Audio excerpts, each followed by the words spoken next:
Le Big Three. Réunion en famille autour des animés et des mangas. 終わりだ。何？お前はロセンガン、俺の仲間だ。満開。Le Big Three. 3 frères, des animés, 何？ du manga, 何？ des coups de cœur et des débats.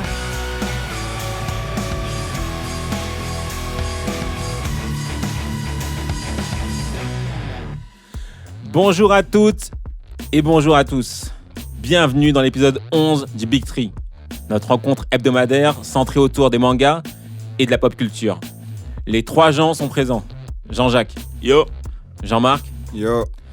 Alors pour cet épisode, ça sera différent des précédents. Le concept va être différent. En effet, comme certains d'entre vous, l'un des membres du Big Three a pu faire l'impasse sur une œuvre jugée classique ou pertinente par les 2 autres. Je vous donne un exemple. Vous allez crier, mais moi, je n'ai jamais vu Game of Thrones.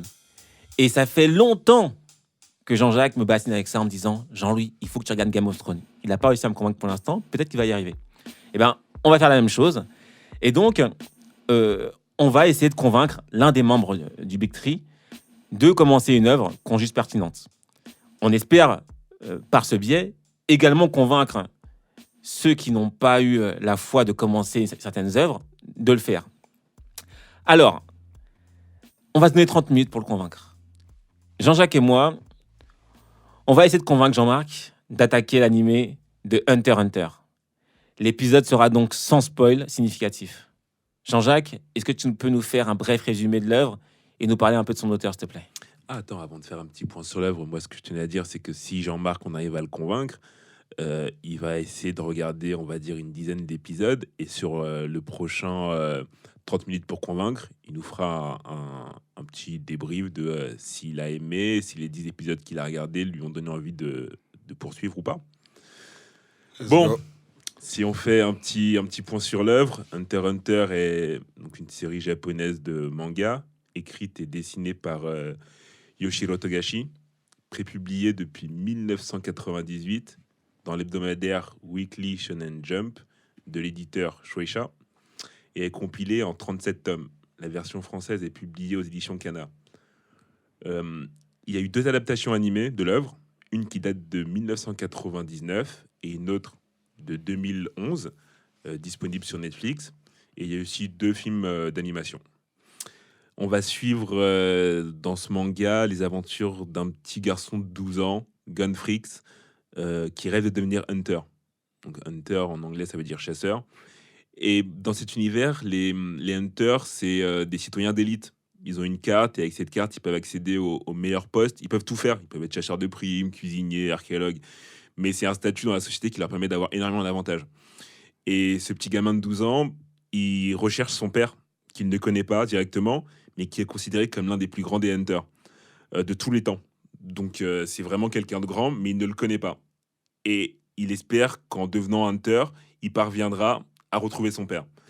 Ça l'amène donc à rencontrer énormément de personnes et à vivre un nombre incalculable d'aventures. La première qui va être l'examen hunter. Donc c'est comme ça qu'on rentre dans l'univers. Ok. Donc c'est vrai que c'est un shonen typique. Et donc je vais lancer le chrono pour qu'on se donne 30 minutes pour essayer de te convaincre. Donc déjà, comment t'es rentré dans cet univers, Jean-Jacques? Moi, c'était soirée de galère. Je venais d'emménager dans mon nouvel appart. Je savais pas trop quoi regarder. Et je vois passer sur Netflix Hunter x Hunter. Ça me dit quelque chose, mais je sais pas pourquoi. Je sais que j'ai déjà vu quelque part, mais sans avoir voulu cliquer. Et là, je clique. Et je vois ce petit gamin de 12 ans, hyper jovial, qui a des étoiles plein les yeux et qui te fait comprendre que son but, c'est de devenir un hunter. Et très vite, j'ai envie de le suivre. J'ai envie de le suivre dans son aventure parce que je connais pas cet univers, mais ça va être un univers hyper dense, avec énormément de choses à découvrir. Et j'ai envie de découvrir cet univers avec ce petit gars. C'est vrai. Et moi, j'ai commencé pareil que toi. Je ne savais pas de quoi ça parlait. Et quand j'ai appuyé sur Play, j'avais l'impression de commencer Dragon Ball dans le sens où l'aventure commençait, l'univers était hyper vaste. Je ne savais pas où ça allait nous emmener, mais ça me semblait déjà d'emblée cool. Ils m'ont attrapé dès le début. Et l'animation était belle, effectivement, également. Et c'est un shonen typique. Vraiment, il coche toutes les cases du shonen, mais on aime ça aussi. Quand c'est bien fait, il faut le dire. Donc là, tu cherches vraiment à me convaincre alors que tu as comparé ça à Dragon Ball. T'as pas besoin de me convaincre.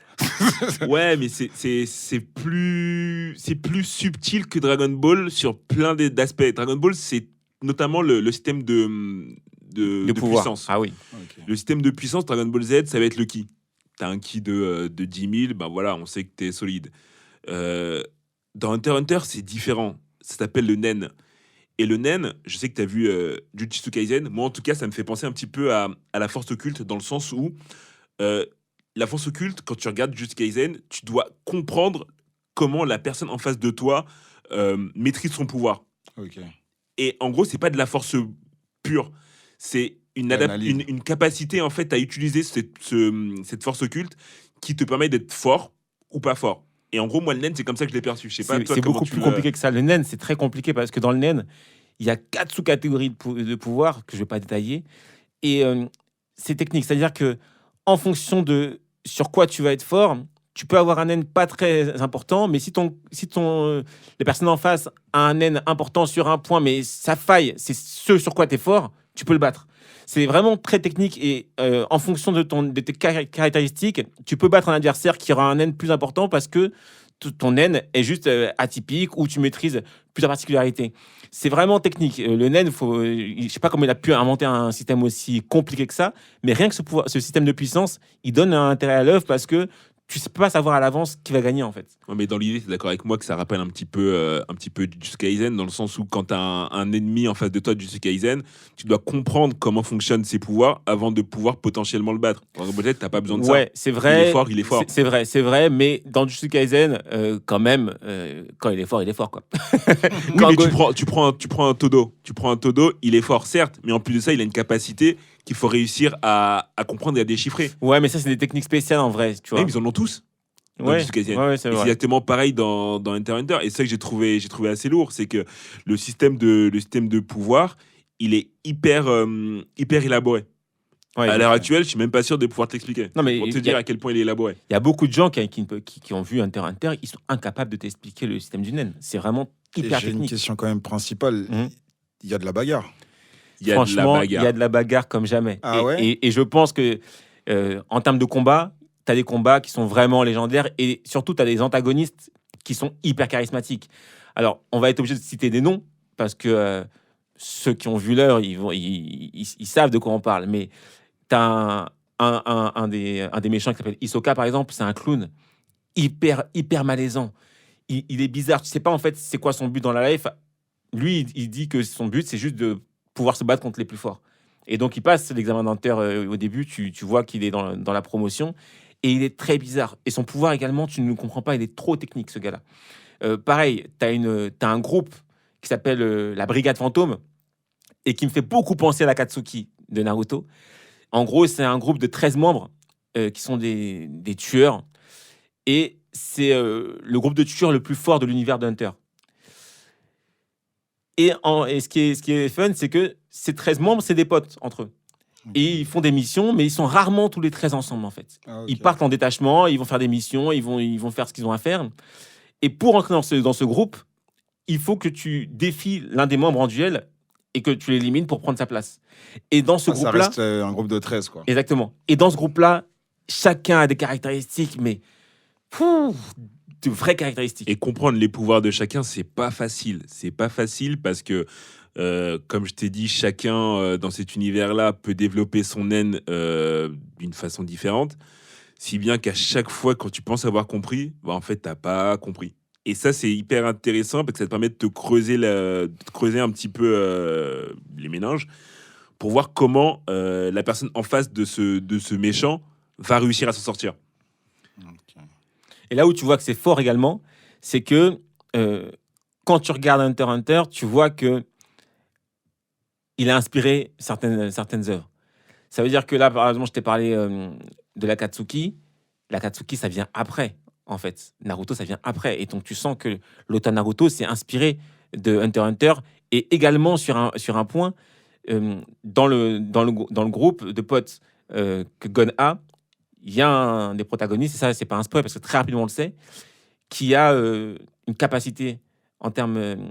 Il a des yeux qui ont un pouvoir spécial. Ok. Et cette caractéristique-là, ça a été décliné après avec, bien sûr, Naruto et le clan Uchiwa, avec le Sharingan. le Sharingan qu'on connaît tous, Gojo. par Gojo après, tu vois. Donc, tu vois que ça a été décliné à plusieurs sources après. Donc, tu sens que le gars, il a été précurseur sur beaucoup de choses. Mais comme il prend un peu son temps, ben, à un moment donné, on se dit, ah non, mais en fait, c'est eux qui ont inventé le truc et lui, il a copié. Non, c'est lui qui était là avant, tu vois. Ok. Et ça, c'est intéressant. Et quand tu dis ils prennent leur temps, c'est quoi l'animé n'est pas fini? Bah, Alors, en fait, l'auteur, il y a plein de rumeurs. Il y en a qui disent que le gars, il est accro aux jeux vidéo, c'est pour ça qu'il écrit plus. Il y en a qui disent qu'il est malade, c'est pour ça qu'il écrit plus. J'ai pas le fin mot de l'histoire, mais c'est vrai qu'il y a de grosses pauses à chaque fois, si bien que t'as énormément de fans qui sont hyper en attente de la suite. Ok. Parce que sur l'animé, ils ont conclu à un moment, mais sur le manga, ça continue. Ah, ok. Mais il y a pas de clôture, c'est pas encore clôturé. Le manga non plus n'est pas Le clôturé. manga n'est pas clôturé. Ah ouais. On reviendra ça, c'est dessus dingue. on reviendra dessus à la fin. Et comme tout shonen, t'as un groupe de potes et chacun de ces potes est différent. T'en as un qui a un combat personnel à mener. Donc, par exemple, Kurapika, c'est celui qui a les yeux avec un pouvoir spécial. Lui, tu comprends que il est devenu Hunter parce que la brigade fantôme a décimé son peuple justement à cause de ces yeux-là. Et donc, lui, il rentre dans ce job de Hunter pour pouvoir après aller défier la brigade fantôme. Ok. Et tu te demandes, ok, mais comment il va faire? Ils sont 13, ils sont hyper forts. Comment ça va se passer? Pareil, et ça fait penser également à Naruto avec le clan Uchiwa et l'évolution de Sasuke. T'as un des membres qui s'appelle Killua, qui est un peu le yin et le yang par rapport à Gon. C'est-à-dire que de base, lui, il vient d'une famille d'assassins, de tueurs à gages. Et au contact de Gon, tu vas voir qu'il va commencer un peu à s'adoucir. Et puis, tu as Léolio qui est là pour faire le pitre, en fait. Il est Non, drôle. il est pas là pour faire les pits, il est là pour faire de l'argent pour justement financer Non, ses mais- études de médecine. Donc ça montre à quel point, en fait, Non, mais quand je dis tout le monde. quand je dis qu'il est là pour faire le pitre, c'est que finalement, oui, il est là pour ça, son but, c'est ça, mais il est drôle, au final. Ouais, il est marrant, mais c'est vraiment que chacun, en fait, tu peux devenir Hunter pour 1 milliard de raisons. Et c'est ce qui est beau dans cet univers, c'est que il y a de la bagarre, certes, mais pas que. Chacun des arcs est différent. Tu vas avoir l'arc où justement ils veulent devenir Hunter. Après, tu vas avoir un autre arc où ils vont essayer de sauver Killua parce qu'il s'est passé des choses. Et t'as plein d'aventures qui sont complètement décorrélées et t'as complètement l'impression de découvrir autre chose. C'est pas comme un Dragon Ball Z où tu vas voir la saga Saiyan, la saga Namek, etc., etc. Là, c'est vraiment des arcs qui sont décorrélés, mais Mais il y a un axe du précédent. principal et après ils sont. L'acte divisés en principal, plusieurs. on va dire que c'est la recherche du père. Mais pas que. Pas que. Ok. C'est aussi lui qui au fur et à mesure de ses aventures, va faire des side quêtes, en fait. Va découvrir d'autres choses et ça va l'amener à emprunter un chemin sur lequel c'était pas prévu, en fait, qu'il aille là-bas. Par exemple, le Nen, le système de pouvoir, initialement, il n'est pas au courant de ce système. Il ne sait pas ce que c'est, lui, tu vois. Il découvre ça par la suite. Gon, il connaît pas ça. Il connaît pas ça. Et pareil, comme tout shonen, il y a des tournois. Et il y a un tournoi que je kiffe en termes de concept. C'est-à-dire que c'est sur une grande tour, en fait. Ok. Comme la tour Karine dans DBZ. Une longue tour. Et le concept, il est simple. C'est que à chaque victoire, tu montes un certain nombre d'étages et tu gagnes de l'argent.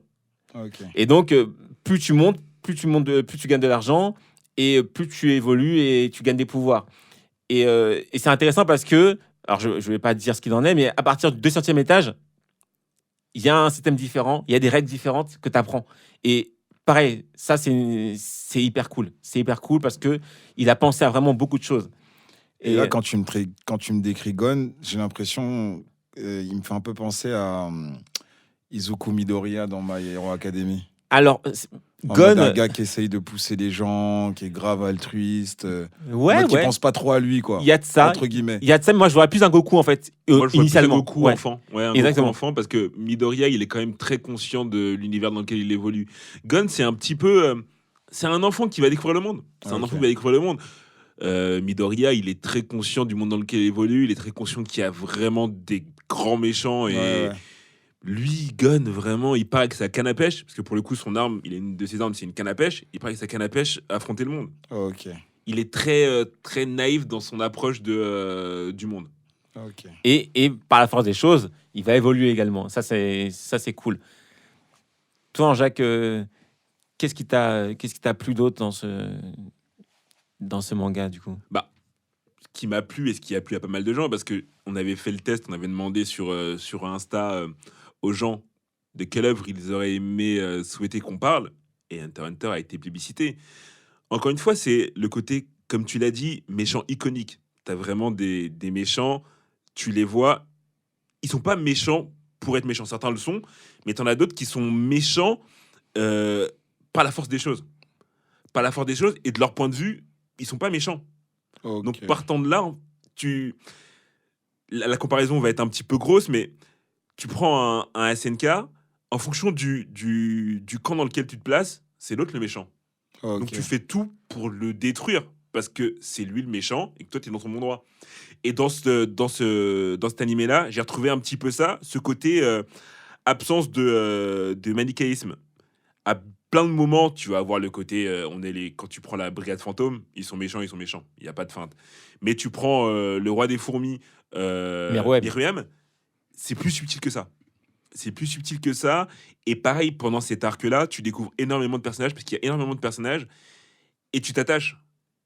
Et Meruem, Et il y a pas mal de personnages qui décèdent. Ça va être un Game of Thrones. Ça va être une petite hécatombe. et ça, tu ne t'attends pas forcément, parce qu'au début, ça commence de façon très... c'est de façon très légère, et puis à un moment donné, le ton se durcit un peu. Mm. Et Meruem, ce que j'ai adoré, c'est que moi, il m'a fait penser à Freezer à un moment donné. Dans le sens où Freezer, on entendait parler, on avait la crainte de Freezer, et puis on s'est dit, non mais qu'est-ce qui s'est passé qu'on va le voir? Et Meruem, c'était exactement ça. Ouais, mais la différence avec Freezer, c'est que Freezer, il est méchant Pour être méchant. pour être méchant. C'est sûr. Meruem, c'est pas du tout ça. C'est beaucoup plus Il y a un profond que ça. background, il y a une histoire. Exactement. Et je sais que t'aimes bien les personnages où il y a une histoire, où il y a un background et où tu vois le personnage évoluer. Bah, typiquement, Meruem, c'est ça. Ok. C'est un personnage, tu le prends au début, c'est un caillou brut, et avec le temps, il est poli et ça devient un espèce de diamant brut. Et t'as de l'empathie pour lui à plein de moments, Alors que c'est le méchant. Alors que c'est un méchant. alors que c'est le méchant. Et c'est un vrai méchant, hein. C'est pas, il fait pas semblant, un vrai méchant, mais et très très fort. Non, franchement, il y a également des gens qui sont puissants. C'est-à-dire que dans Jujutsu Kaisen, on a un Gojo, tu vois, ultra puissant, etc. Et ben là, on a un Netero. Netero, c'est le boss des Hunters. C'est un papy, tu vois. Et j'aime bien ces shonen où tu as un doyen qui est hyper fort. Et dans tous les vrais shonen, tu as ça, tu vois. Bah, au début, Dragon Ball Z, t'avais Tortue Tortue Géniale, Géniale. Tortue exactement. géniale. Tortue Géniale. Dans Naruto, tu as notre... comment il s'appelle? Jiraiya, voilà. Jiraiya, Tu prends Bleach, t'as Yamamoto. exactement. Tu as toujours un papy comme Un ça ancien. qui est hyper fort. Et dans Hunter x Hunter, Netero, mais c'est quelque chose. C'est vraiment quelque chose. Ses combats, et même quand il t'explique comment il a eu ses capacités, Oh non, c'est fort. oh là là, tu dis non. T'as envie d'essayer, mais tu sais que tu peux pas tenir. T'as Non, envie non, d'essayer. Hein. C'est franchement, et ces combats, ils sont incroyables. Notamment un que j'ai en tête, et je peux pas te dire lequel, il est dingue. Ah, les scènes de combat sont vraiment. Ah non, les scènes de combat sont fortes. Ok. Et surtout certaines, notamment sur celle de Netero, je pense que dans les combats les plus iconiques de manga, le combat auquel je pense et auquel ceux qui ont vu l'œuvre vont penser, ça reste dedans, ça reste dans les annales. Parce que c'est dingue ce qui se passe. Donc, Et pour soutenir ça, t'as des combats qui sont vraiment beaux et t'as une animation qui est belle.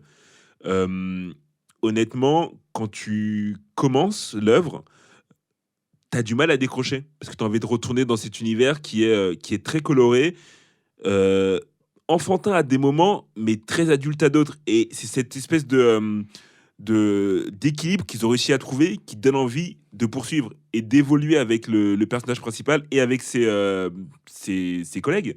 Parce que tu prends un Kurapika, son histoire, elle est très sombre. Elle est très sombre, et à un moment donné, tu te demandes s'il va parvenir à ses fins ou pas, et tu as envie de savoir.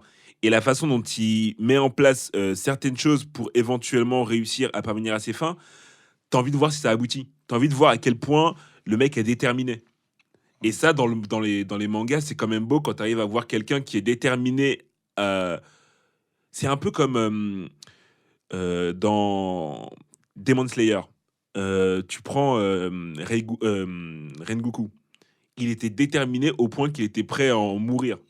Et ben dans ce manga-là, tu as des personnages qui sont dans du même acabit, à savoir ultra déterminés pour arriver au bout de leur objectif.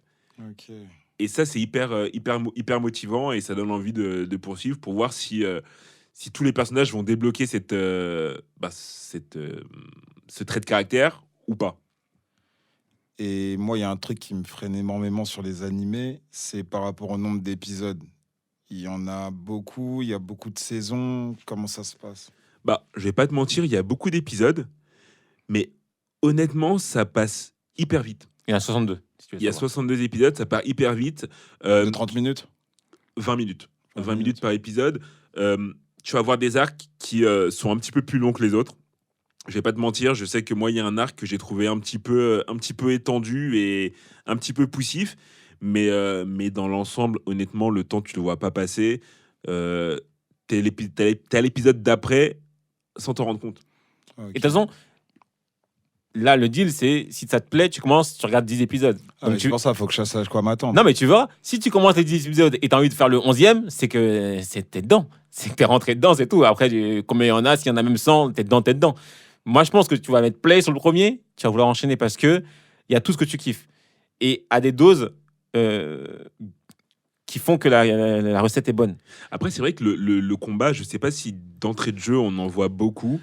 Parce que moi, à la base, la seule pote qui était dedans, elle m'a dit justement qu'elle aimait bien ce manga parce que c'était pas super brutal, justement. Ça dépend quel moment. C'est vrai que le premier arc, l'examen Hunter, de mémoire, il n'y a pas beaucoup de combats. Il y a surtout beaucoup d'épreuves. Il y a beaucoup d'épreuves, et c'est vrai que les combats, ils arrivent un petit peu plus tard dans l'œuvre. Oui, c'est vrai. Mais après, il n'y a pas que ça qui fait que l'œuvre, elle est bien. C'est-à-dire qu'au Non, début, c'est sûr. quand l'univers se met en place, tu as plein d'interrogations sur chaque personnage et tu veux connaître la réponse à ces interrogations. Donc, c'est ça qui fait que tu continues. Moi, en tout cas, j'étais rentré par hasard et j'ai vraiment dévoré le truc. J'ai vraiment adoré. J'ai vraiment adoré à l'époque où je l'avais regardé. Je suis rentré sans a priori et vraiment, c'est un classique. C'est un classique pour beaucoup. Pour beaucoup, c'est un vrai classique. Il se met à la table des BZ et autres, hein, sans problème. Ok. Alors, Jean-Jacques, si tu devais mettre des points négatifs sur cette œuvre, ce serait lesquels? Point négatif, comme j'ai été amené à le dire, ça va pas aider à convaincre, mais il y a quelques arcs que j'ai trouvé un petit peu longs, et encore une fois, vu que le concept de Nen, il est compliqué, par moment, on t'expliquait les combats, et pour réussir à bien comprendre, ça prenait du temps. Il y en a un, il s'appelle, je crois, Knuckle. Il avait un pouvoir hyper spécial où quand il tapait, tu avais un chrono dessus de ta tête. Enfin, c'était hyper technique. Et le concept de son pouvoir est top. Mais ce pouvoir, puis un autre pouvoir, puis un autre pouvoir, au bout du bout, tu te dis, mais comment ça va se finir cette histoire? Et c'est le côté qui m'a, moi, un petit peu moins fait kiffer sur cette œuvre. Après, honnêtement, je pense que pour quelqu'un qui a envie d'avoir un manga long qui le tienne, Hunter x Hunter, c'est un bon candidat. Moi, alors, le seul point négatif de cette œuvre pour moi, c'est son auteur. Et je vais m'expliquer. Hein. Mais quand j'ai regardé cet animé, j'étais à fond dedans. Et quand ça s'est arrêté, honnêtement, à la fin de l'animé, tu peux prendre ça comme une fin et elle est convenable. Ça s'arrête bien.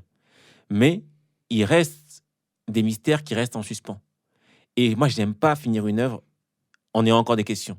Et là, tu savais qu'en fait, il n'avait pas fini. Et donc, quand j'ai fini l'animé, je me suis renseigné pour savoir est-ce que c'était la fin du manga ou pas. Et j'ai compris que non, que ça continuait. J'ai voulu continuer sur le manga. Et très vite, sur les mangas, j'ai été surpris parce que il y a certains dessins qui sont pas très jolis, je trouve. Il y a beaucoup d'écriture. Et surtout, il sort des tomes quand il veut. C'est-à-dire qu'il fait des pauses parfois de 6 mois. Et un matin, comme ça, il sort un tome. Ok. Donc, tu sais, Pas honnêtement... facile En fait, tu reviens sur mon point, à savoir quand tu dis qu'il y a beaucoup d'écriture, c'est pour expliquer. Oui, non, c'est ça. ce Mais, qu'il aime, etc. mais ça Donc, sera partie de manga. ouais. Mais ce que je veux dire, c'est que cette œuvre-là, mon gros problème, c'est que je ne sais pas si elle va finir un jour, en fait. Parce que ça fait très longtemps que c'est là. Ça fait très longtemps que c'est là. Et comme il sort des tomes quand ça lui chante, Ouais, 98. Hein. tu vois, ça date de 98. Donc- Et c'est un classique, alors que ça fait partie des classiques. C'est un Ça classique. fait partie des C'est un vrai classiques, classique. mais il Mais n'est pas fini. il n'est pas fini. Parce C'est que, incroyable. apparemment, il joue aux jeux vidéo, le gars. Et il a aussi, Pas sûr. et il a aussi Ah des oui. problèmes de santé, apparemment. Donc, ça fait que tu sais pas quand est-ce qu'il va sortir un tome. Et le dernier tome qui sort, il y a des tomes qui sont dessinés. Tu te dis, mais c'est quoi ces dessins? Quand tu as vu l'animé, tu regardes les dessins, tu te dis, mais c'est quoi ce gribouillage, entre guillemets? Tu vois, c'est pas très bien dessiné Ah, le parfois. manga n'est pas bien dessiné. Bah, non, mais parfois, il y a des tomes où tu sens qu'il a pas, je sais pas, tu vois, il a pas voulu tant dessiner que ça. Donc moi, les mangas, je les ai regardés à la bibliothèque, je les ai pas pris ni achetés parce qu'il y en a qui étaient pas jolis, je trouvais. Et j'ai pas voulu continuer. Je me suis dit non, mais je vais pas m'embarquer à lire des mangas et me retrouver frustré parce qu'il arrête pendant Parce qu'il y a un pas de an, parce qu'il arrête pendant 6 mois et tout. Je garde la fin de l'animé telle qu'elle est. Et franchement, rien que ça, le voyage est bien. Le voyage est bien, mais j'aurais bien aimé avoir une réponse à toutes les interrogations que j'avais, comme dans beaucoup de mangas, comme Naruto, où j'ai toutes les réponses que je veux, même si c'est long, etc., même s'ils ont vraiment étiré les choses, au moins j'ai une réponse à tout. Là, à la fin de l'animé, tu auras une réponse sur la trame principale, oui, mais il y a plein de choses annexes sur lesquelles tu n'auras pas la réponse, et la réponse, il va la donner dans les mangas. Mais comme il sort des mangas quand ça lui chante, ben, on est bloqué. En fait. Ah, Et- ça, c'est frustrant. et je sais pas quand est-ce que ça va finir. C'est ça le problème. Donc c'est ça, moi, le point négatif.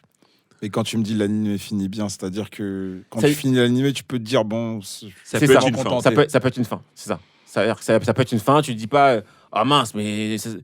Moi, quand c'est... mais il y a plein d'autres histoires en suspens, c'est ça Exactement. le problème. Ouais, C'est mais ça. ça, j'aime pas trop. Je suis d'accord avec toi. Et pour le coup, quand j'ai vu la fin, je me dis, ok, ça finit comme ça. Bon, j'ai plein de questions. C'est dommage. C'est dommage, mais je vais m'en contenter. Ça fait une fin acceptable. Après, quand j'ai appris qu'il y avait les mangas, comme Jean-Louis, hein, j'ai vu qu'il y avait les mangas, j'ai fait, vas-y, je le tente pas. Et pareil, j'ai vu que l'auteur, il n'était pas au top de sa forme, ou il n'était pas en mesure de finaliser l'œuvre. Donc le manga n'a J'ai rien à voir avec préféré, l'anime. En termes de dessin, je crois que l'animé sublime l'œuvre, et surtout en termes de publication. Être en suspens comme ça, de savoir si oui ou non il va y avoir une parution. Il dit qu'il y a une parution, il la lance, et derrière, tu attends 6 mois. C'est hyper chiant. Et c'est pareil, c'est ce qui s'était passé avec Attaque des Titans. On en avait parlé avec Ouais. Attaque des Titans. Quand entre la première saison et la saison 2, tu as 5 ans d'attente, ou 4 ans, je sais plus. Bah, ça te décourage. Oui, mais Ouais, Attaque mais des tu sais Titans, que t'allais pas lâcher. Moi, je sais Attaque que des Titans, j'allais il pas y avait lâcher. les mangas qui sortaient. Donc Oui, ça- c'est vrai, tu vois, c'est vrai. Ça continue à sortir. Là, lui, tu sais pas quand ça sort. Il te sort un manga comme ça au hasard, et puis peut-être un an plus tard, il te sort un autre tome. Et cet auteur-là, il a fait que Hunter x Hunter. Non, il avait fait Non, d'autres. il a fait il a fait d'autres. d'autres œuvres. C'est lui qui a fait Yu Yu Hakusho, Exactement. tu vois, Exactement. qui va sortir d'ailleurs en live action sur Netflix apparemment. Ok, bah, il y a déjà la version là sur Netflix de Yu Yu Hakusho, Ouais. l'animé. Mais je savais pas qu'il y avait le live action qui était dans les tuyaux. Bon, question fatidique maintenant. Jean-Marc, après t'avoir exposé nos points, nos points de vue, nos arguments, qu'est-ce que tu décides? Dites-moi oui ou non. Répondez à la question. Non, clairement, vous avez donné de bonnes explications et ça donne envie de regarder. Donc, je vais me lancer. Dire que je pars sur 10 épisodes, les gars, je suis pas sûr parce que Et moi, le c'est deal, non, parce que moi, c'est à partir. De toute façon, je le sais. Si les 2 premiers, j'enchaîne, je vais partir pour tout le truc. Non, mais tu commences déjà 10 ça veut épisodes. dire que Là, il y a un engagement avec les auditeurs. On part sur 10. vous ou êtes on dur part sur avec les rien. 10 épisodes. Mais non, parce que c'est comme. c'est rapide, c'est rapide. 10 épisodes, c'est rapide, 10 c'est rapide, épisodes, mais c'est même pas quand t'es 3 pas heures. dedans, c'est dur. Non, c'est rapide. C'est Là, rapide. je pense à un Space Family, ça m'a rendu fou à la fin. Non, Bah, mais- Vas-y, si c'est le deal, on va partir sur 10 épisodes alors. À 10 DJ épisodes vendu. d'une heure, ok. Donc vous êtes On est témoin. parti sur ça. Jean-Marc s'est engagé à regarder les 10 premiers épisodes d'Hunter x Hunter. J'espère que toi qui n'as pas vu l'animé, tu vas suivre l'exemple de Jean-Marc et tu vas te lancer. Regarde au moins les 10 premiers épisodes. Après, tu fais ton choix. On reviendra sur un court débrief sur un prochain épisode avec la vision de Jean-Marc après avoir commencé cette œuvre. C'était le Big Three. C'était les 30 minutes pour convaincre. Hunter x Hunter. Merci beaucoup. À la prochaine. À la prochaine. Ciao. Le Big Three. Réunion en famille autour des animés et des mangas. 終わりだ。お前は螺旋岩俺の仲間だ。満開。 Participez à d'autres réunions de famille du Big Three en ligne sur toutes les plateformes et n'hésitez pas à les noter, les commenter et les partager.